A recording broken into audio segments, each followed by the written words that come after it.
श्रीराम जय राम जय जय राम। ज्याच्या घरात समाधान तेथे मी आहे।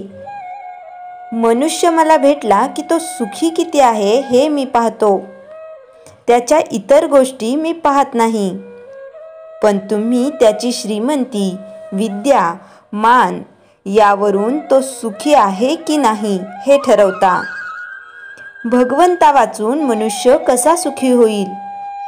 लोकांना श्रीमंत आवडतो तर मला गरीब आवडतो, लोकांना विद्वान आवडतो तर मला अडाणी आवडतो, असे माझे सगळे जगाच्या उलट आहे। पण म्हणूनच जगाच्या उलट माझ्याजवळ समाधान आहे। समाधान कशात आहे आणि कुठे आहे याचा मी शोध लावला। मी समाधान रूपी आहे। ज्याच्या घरात समाधान आहे तिथे मी आहे। जो माझा आहे पण समाधानी नाही त्याच्याजवळ राहायला मला कष्ट होतात। मी अत्यंत समाधानी आहे, तसे तुम्ही सुद्धा अत्यंत समाधानी राहा की झाले। आजपर्यंत मी एकच साधन केले, कुणाचे मन दुखावले नाही आणि एका नामा वाचून दुसऱ्या कशाचीही आठवण ठेवली नाही। माझ्याजवळ काय आहे ते सांगा। विद्या नाही, पैसा नाही किंवा कला नाही, पण सर्वांवर मी अत्यंत निष्कपट प्रेम करतो।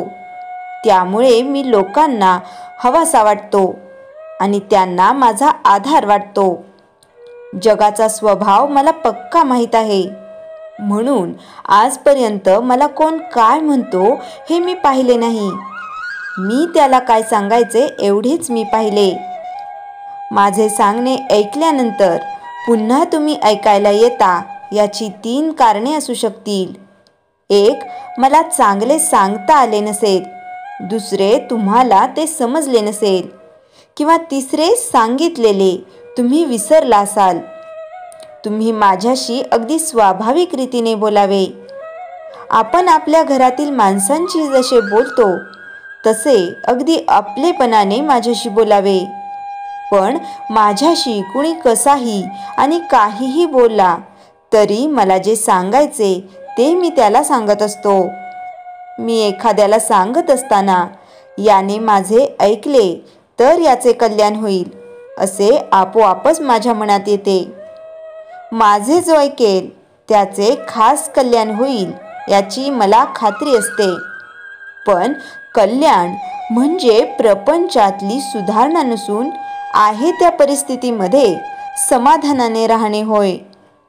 माझ्या माणसाच्या प्रपंचाला मी मदत करणार नाही असे नाही, पण त्याचा प्रपंच त्याच्या परमार्थाचा प्राण घेईल इतकी मी मदत करणार नाही। अशी केली नाही तर तो रडेल, त्याची माझ्यावरची श्रद्धा थोडी कमी होईल, पण तो जगेल हे मात्र निश्चित होय। आणि जगल्यावर आज ना उद्या तो नाम घेईल। रोगी मेल्यानंतर त्याला औषध देऊन काय उपयोग आहे? मी एकदा बीज पेरून ठेवतो, आज ना उद्या त्याचे झाड झाल्याशिवाय राहणार नाही। श्रीराम जय राम जय जय राम। चैतन्यवाणी। आजपर्यंत मी नामाशिवाय दुसरे काही सांगितलेच नाही। जो मला भेटायला येतो त्याच्या तोंडातून नाम घेवावण्याचे माझ्याकडे लागले। श्रीराम जय राम जय जय राम। परमेश्वराची फिजिओथेरपी। आज तुम्हाला एक कथा सांगणार आहे। ती एका सोसायटीत नवीनच राहायला आली होती। येता जाता बोलून सगळ्यांशी तिची मैत्री झाली। काही दिवसातच कळलं की ती तथाकथित सुधारणावादी मताची आहे। अध्यात्म, पूजामंत्र, स्तोत्र काही न करणारी, सडेतोड बोलणारी आहे। तिच्याशी गप्पा तशाच व्हायच्या। हळदी कुंकवाला बोलावलं तर साडी नेसून जायची, पण नंतर तिच्या कमेंट्स सुरूच असायच्या। तुम्हाला कंटाळा कसा येत नाही हे सगळं करत बसायला? तासन तास कसं ग बसता त्या पोथ्या परत परत वाचायला? ती स्तोत्र म्हणून काय मिळतं तुम्हाला? नवीन काहीतरी जरा वाचा। आईने दिलेला बाळकृष्ण आणि अन्नपूर्णा तिने डब्यात ठेवून दिले होते। हे तिनेच आम्हाला सांगितले. पहिले काही दिवस यावरून गरमागरम चर्चा व्हायची. ती त्याला ठामपणे उत्तर द्यायची. काही दिवसांनी लक्षात आलं त्यातून काहीच निष्पन्न होत नाहीये. मग मात्र आम्ही ठरवलं आता यावर बोलायचं नाही. मैत्रीण म्हणून ती छान आहे ना, मग झालं, असू दे. आणि प्रत्येकाला स्वतःचं मत असतं, त्याप्रमाणे तो वागत असतो, असं सुरू होतं. बरीच वर्षे झाल्यानंतर सगळ्यांना तिची सवय झाली. नंतर एके दिवशी तिच्यावर एक वेगळाच प्रसंग ओढावला. ती सकाळी उठली तर तिला बोलताना जीभ जड झाली आहे हे जाणवले. बोलणं अस्पष्ट यायला लागलं. नवऱ्याने प्रकरण गंभीर आहे हे ओळखलं. ताबडतोब तिला हॉस्पिटलमध्ये हलवलं. मेंदूत रक्तस्राव झाला होता, अगदी माइल्ड होता आणि लगेचच ॲडमिट केल्याने फार फायदा झाला. हळूहळू सुधारणा होईल डॉक्टरांनी सांगितले. तरी बरेच दिवस ती दवाखान्यात होती. नंतर बरी झाली, पण उच्चार इतके स्पष्ट येत नव्हते. तिला डिस्चार्ज मिळणार होता त्या दिवशी डॉक्टरांनी औषधं कशी घ्यायची, खबरदारी काय घ्यायची हे नीट समजावले आणि सहज म्हणाले, अजून एक तुम्हाला सांगू का, घरी गेल्यानंतर तुम्ही मध्यम आवाजात रामरक्षा म्हणा. त्यात र शब्द अनेक वेळा आहे, त्याचा परिणाम होतो. प्रत्येक शब्द म्हणताना तोंड जमेल तेवढं उघडा. जबड्याची हालचाल जास्तीत जास्त झाली पाहिजे. विष्णू सहस्त्रनाम म्हणालात तर अजूनच उत्तम. डॉक्टरांचे हे बोलणे ऐकून ती थक्क होऊन त्यांच्याकडे पाहतच राहिली. डॉक्टर असं काही सांगतील असे तिला वाटलेच नव्हते. हो हो असं त्यांना म्हणाली. घरी आल्यानंतर 4 दिवसांनी तिच्या मनात काय आले कोण जाणे. डॉक्टरांनी स्वतः सांगितले आहे तर हा उपाय करावा असे तिला वाटले. फोन करून तिने मला हे सांगितले. तुला हे कसं सांगू असं मला वाटत होतं. तिला म्हटलं, अगं तुला बरं व्हायचं आहे, आता बाकी काही बोलू नकोस.